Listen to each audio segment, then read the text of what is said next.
அன்பின் இரட்சகர் இயேசு கிறிஸ்துவின் நாமத்தில் வாழ்த்துக்கள். இந்த நாளிலும் ஆமோஸ் தீர்க்கதரிசியின் புஸ்தகம் 3வது அதிகாரம் 15வது வசனத்தை நாம் கற்றுக்கொள்ளப் போகிறோம்.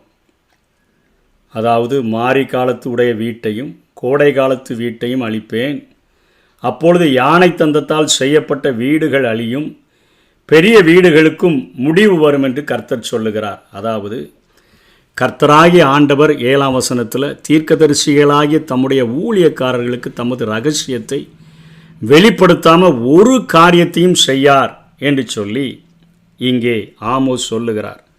வேதம் முழுவதிலும் நம்ம பார்த்தோன்னு சொன்னால், ஆண்டவர் எல்லா விதமான அழிவையும் அநேக தீர்க்கதரிசிகளை கொண்டு பேசிவிட்டுத்தான் அந்த அழிவுகளுக்கு அவர் அனுமதி அளிக்கிறதை நம்ம பார்க்கிறோம். அதைத்தான் இங்கே ஆமோஸும் சொல்லுகிறார்.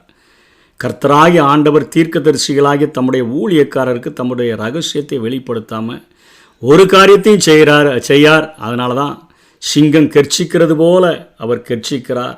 கர்த்தராகிய ஆண்டவர் பேசுகிறார், அதனால் நான் தீர்க்க தரிசனம் சொல்லுகிறேன் என்று சொல்லி இங்கே அவர் பேசுகிறதை நம்ம பார்க்கிறோம்.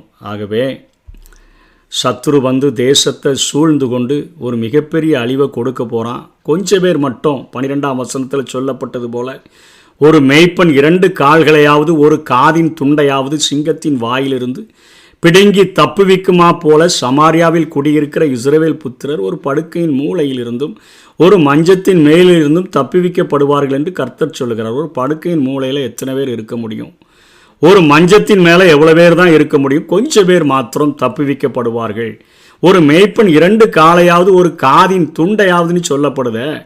ஒரு நல்ல மேய்ப்பன் தன் ஆடுகளுக்காக ஜீவனை கொடுக்கிறவனாக காணப்படுகிறான்.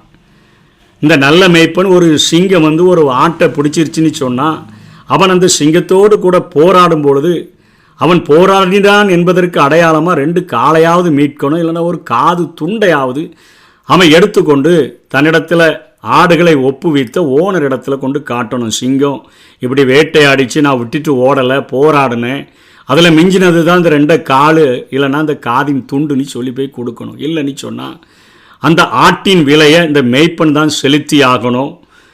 இதை பார்த்துட்டானா, ஓகே, நீ நல்ல மேய்ப்பன் தான், என் ஆடுகளுக்காக நீ போராடி இருக்கிறாய் என்று சொல்லி அந்த காரியங்கள் அவனுக்கு மன்னிக்கப்படும்.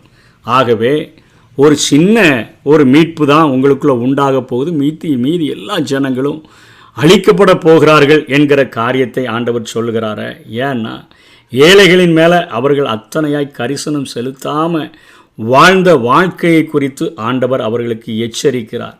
அவர்கள் ஏழைகளின் மேலே கரிசனம் செலுத்தாமல் அவர்கள் எப்படி வாழ்ந்தார்கள் என்று சொன்னால், மாரி காலத்தில் ஒரு வீட்டிலையும் கோடை காலத்தில் ஒரு வீட்டிலையும் இன்றைக்கும் ஆளுகிறவர்கள் ஆங்காங்கே தங்களுக்கென்று மாரி காலத்திற்கென்று வீடுகளையும் கோடை காலத்திற்கென்று ஆங்காங்கேயும் வீடுகளை வைத்து தங்களுடைய வசதிகளை பெருக்கி ஏழை ஜனங்களின் மேலே கரிசனையற்று வாழ்வார்கள் என்று சொன்னால், அவர்கள் மாத்திரமல்ல, ஆண்டவரை அறிந்தேன் என்று சொல்லுகிறவர்களும் ஆண்டவர் எங்களை ஆசீர்வதித்தார் என்று சொல்லி இத்தனை காரியங்களை ஆடம்பரமான வாழ்க்கை வாழ்கிறவர்களாக அவர்கள் காணப்படுகிறார்கள். அப்பொழுது யானை தந்தத்தினால் செய்யப்பட்ட வீடுகள் அழியும். யானை தந்தத்திலையும் வீடுகளை செஞ்சு வச்சிருக்கிறாங்க.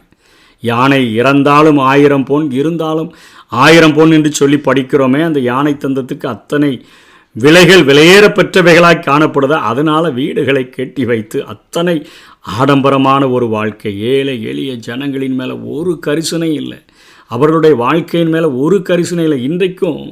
இன்றைக்கும் ஆண்டவுடைய பிள்ளைகள் என்று சொல்லுகிறவர்கள் எப்படியெல்லாம் கொள்ளையடிக்க முடியுமோ அப்படியெல்லாம் கொள்ளையடித்து ஆடம்பர வாழ்க்கை வாழ்கிறதை என் ஆண்டவர் தூக்கு நூலை வைத்து அவர் சரி செய்து பார்க்கக்கூடிய ஒரு ஆண்டவராக இருக்கிறார். தூக்கு நூல் அவருடைய கரத்தில் இருக்கிறது. வேதத்தின் பிரமாணத்தின்படி கட்டுகிறோமா கட்டவில்லையா என்று சொல்லி பார்க்கிற ஒரு ஆண்டவராக அவர் இருக்கிறார். உலகம் வேணாம், ஐயோ அவங்களா பார்த்துட்டு போட்டோம் அப்படின்னு சொல்லி விட்டுறலாம். ஆனால் ஆண்டவர் எல்லாவற்றிற்கும் நியாயத்தில் கொண்டு வந்து நிறுத்துகிற ஒரு ஆண்டவராக இருக்கிறார். யானை தந்தத்தினால் செய்யப்பட்ட வீடுகள் அழியும், பெரிய வீடுகளுக்கு முடிவு. பெரிய பெரிய வீடுகளை ஒருத்தன் வாழ்கிறதுக்கே பெரிய வீடு, 4 பேர் வாழ்கிறதற்கு அத்தனை வீடுகள். இப்படியாக தங்களுடைய வசதி வாய்ப்புகளை அவர்கள் பெருக்கி கொண்டு வாழ்ந்தார்கள் என்று சொன்னால் நிச்சயமாக அவர்கள் அழிவை கட்டாயம் தேவனுடைய நியாய தீர்ப்பினால் சந்திக்க நேரிடும் என்று சொல்லி இங்கே ஆமோஸ் மூலமாக ஆண்டவர் எச்சரிக்கிறதை பார்க்கிறோம். நம்முடைய வாழ்க்கைக்கும் பவுல் அழகாக தீமோத்தேயுக்கு எழுதும் பொழுது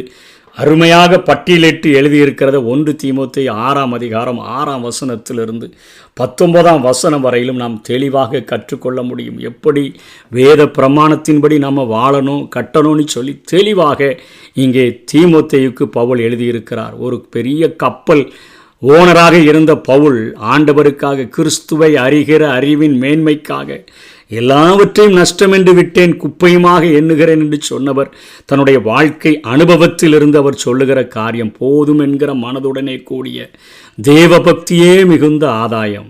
போதும் என்கிற மனது வேணும்னு சொல்கிறார். உலகத்தில் நாம் ஒன்றும் கொண்டு வந்ததும் இல்லை, இதிலிருந்து நாம் ஒன்றும் கொண்டு போவதும் இல்லை என்பது நிச்சயம்.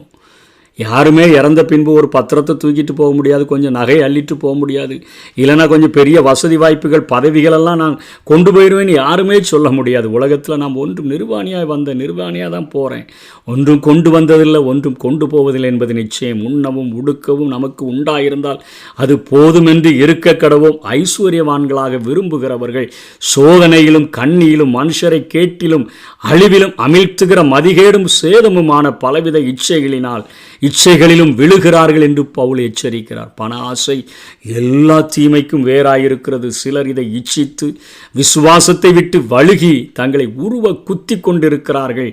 நீயோ தேவனுடைய மனுஷனை இவைகளை விட்டு ஓடி. பண ஆசை எல்லா தீமைக்கும் வேறாறு இருக்குது. அதை சிலர் இச்சித்து எப்படிலாம் காசு கறக்கணுமோ அப்படிலாம் கறந்துடுறாங்க. எப்படிலாம் கறக்கணும்னு சொல்லி அவர்களுக்கு தெரிகிற நிறைய வித்தைகளை வைத்திருக்கிறார்கள், கறந்து விடுகிறார்கள். விசுவாசத்தை விட்டு வழுவி அவர்கள் தங்களை உருவ குத்தி கொள்ளுகிறவர்களாக காணப்படுகிறார்கள். நீயோ தேவனுடைய மனுஷனே, தேவனுடைய ராஜ்யத்தின் வேலையை செய்கிற தேவனுடைய மனுஷனை இவைகளை விட்டு ஓடி நீதியையும் தேவ பக்தியையும் விசுவாசத்தையும் அன்பையையும் பொறுமையையும் சாந்த குணத்தையும் அடையும்படி நாடு. ஆவியின் கனிகளை பெற்றுக்கொள்ளு. நீதியும் தேவ பக்தியும் உள்ளவனா பரிசுத்தம் உள்ளவனா வாழு என்று சொல்லி இங்கே பவுல் ஆலோசனை கொடுக்கிறதை பார்க்கிறோம். ஆலோசனை அல்ல, கட்டளையே இடுகிறார். விசுவாசத்தின் நல்ல போராட்டத்தை போராடு, அது நித்திய ஜீவனை பற்றிக்கொள், அதற்காகவே நீ அழைக்கப்பட்டாய், அநேக சாட்சிகளுக்கு முன்பாக நல்ல அறிக்கை பண்ணுகிறவனுமாய் இருக்கிறாய். நம்முடைய கர்த்தராகிய இயேசு கிறிஸ்து பிரசன்னமாகும் வரைக்கும் நீ இந்த கற்பனையை மாசு இல்லாமலும் குற்றமில்லாமலும் கை கொள்ளும்படிக்கு எல்லாவற்றையும் உயிரோடு இருக்க செய்கிற தேவனுடைய சன்னிதானத்திலேயும் பொந்தி பிலாத்துவின் முன்னின்று நல்ல அறிக்கையை சாட்சியாக விளங்க பண்ணின கிறிஸ்து இயேசுவினுடைய சன்னிதானத்திலேயும் உனக்கு கட்டளை இடுகிறேன் என்றே சொல்லுகிறார். உனக்கு கட்டளை கொடுக்குறப்பா. அந்த பிரசன்னமாகுதலை தேவன் தம்முடைய காலங்களில் வெளிப்படுத்துவார். அவரே நித்தியானந்தமுள்ள ஒரு ஏக சக்கராதிபதியாகவும் ராஜாதி ராஜாவாகவும் கர்த்தாதி கர்த்தராகவும் ஒருவராய் சாவாமை உள்ளவரும் சேரக்கூடாத ஒளியில் வாசம் பண்ணுகிறவரும் மனுஷரில் ஒருவரும் கண்டிராதவரும் காணக்கூடாதவருமாய் இருக்கிறார். அவருக்கே கனமும் நித்திய வல்லமையும் உண்டாயிருப்பதாக ஆமேன் என்று சொல்லிட்டு திரும்பியும் கட்டளையிடுகிறார். இவ்வுலகத்தில் ஐஸ்வர்யம் உள்ளவர்கள் இருமாப்பான சிந்தை உள்ளவர்களாய் இராமலும் நிலையற்ற ஐஸ்வர்யத்தின் மேல் நம்பிக்கை வையாமலும் நாம் அனுபவிக்கிறதற்கு சகலவித நன்மைகளையும் நமக்கு சம்பூரணமாய் கொடுக்கிற ஜீவனுள்ள தேவன் மேல் நம்பிக்கை வைக்கவும். ஐஸ்வர்யத்தின் மேலே நம்பிக்கை வைக்காத ஜீவனுள்ள தேவன் மேலே நம்பிக்கை வை. இந்த ஐஸ்வர்யம் அநேகருக்கு தேவனுடைய ராஜ்யங்களை கட்டுகிறதற்கு ஆசீர்வாதமாக இருக்கணும்னு சொல்லு என்று சொல்லுகிறார். நன்மை செய்யவும் நற்கிரியைகளில் ஐஸ்வர்யவான்களாகவும் தாராளமாய் கொடுக்கிறவர்களும் உதார குணமுள்ளவர்களாய் இருக்கவும் நித்திய ஜீவனை பற்றி கொள்ளும்படி வருங்காலிய காலத்திற்காக தங்களுக்கு நல்ல ஆதாரமான பொக்கிஷத்தை வைக்கவும் அவர்களுக்கு கட்டளையிடு என்று சொல்லுகிறதை பார்க்கிறோம். மாரி காலத்துக்கு ஒரு வீடு, கோடை காலத்துக்கு ஒரு வீடு, யானை தந்தத்தினால ஒரு வீடு, பெரிய வீடுன்னு கெட்டி உனக்காகவே வாழ்ந்து சுய தேவைகளை, சுய இன்பங்களை, சுய சிற்றின்பங்களை அனுபவிப்பதற்கு வாழ்ந்து விடாதே. 1 தீமோத்தேயு 6ஆம் அதிகாரம் 6-19 வரையிலும் சொல்லப்படுகிற கட்டளைகளை கை கொண்டு வாழ்ந்தான்னு சொன்னால் தேவனுடைய பிரமாணத்தின்படி உன்னுடைய வாழ்க்கையை கட்ட முடியும். தூக்குநூலோடு கூட வந்து உன்னுடைய கட்டடங்களை ஆராய்ந்து பார்க்கிற ஆண்டவர் நிச்சயமாக உனக்கு மகா பெரிய பிரதிபலன்களை கொடுப்பார். கர்த்தர் தாமே நம்மை ஆசீர்வதிப்பாராக. ஆமே. வசதியை தேடி ஓடாதே ஓடாதே ஓடாதே, அது தொடுவானம், அது தொடுவானம். வசதியை தேடி ஓடாதே ஓடாதே ஓடாதே, அது தொடுவானம், அது தொடுவானம்.